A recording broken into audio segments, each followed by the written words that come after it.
ایک یونیورسٹی میں داخلہ لیا۔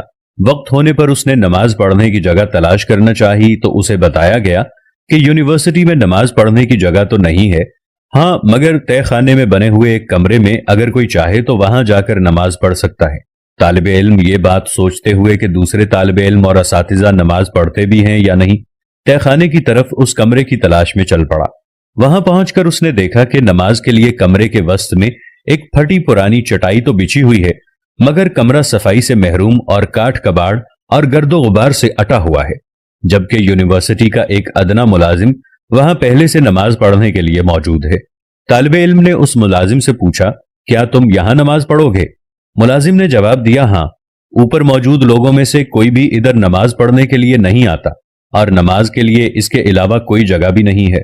طالب علم نے ملازم کی بات پر اعتراض کرتے ہوئے کہا، مگر میں یہاں ہرگز نماز نہیں پڑھوں گا، اور اوپر کی طرف سب لوگوں کو واضح دکھائی دینے والی مناسب سی جگہ کی تلاش میں چل پڑا، اور پھر اس نے ایک جگہ کا انتخاب کر کے نہایت ہی عجیب حرکت کر ڈالی۔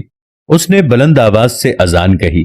پہلے تو سب لوگ اس کی عجیب حرکت پر حیرت زدہ ہوئے، پھر وہ ہنسنے لگے اور قہقہے لگانے شروع کر دیے، انگلیاں اٹھا کر اس طالب علم کو پاگل اور اجڑ شمار کرنے لگے، مگر یہ طالب علم تھا کہ کسی چیز کی پرواہ کیے بغیر اذان پوری کہہ کر تھوڑی دیر کے لیے ادھر ہی بیٹھ گیا۔ اس کے بعد دوبارہ اٹھ کر اقامت کہی اور اکیلے ہی نماز پڑھنا شروع کر دی۔ اس کی نماز میں محویت سے تو ایسا دکھائی دے رہا تھا کہ گویا وہ اس دنیا میں تنہا ہی ہے اور اس کے آس پاس کوئی بھی موجود نہیں۔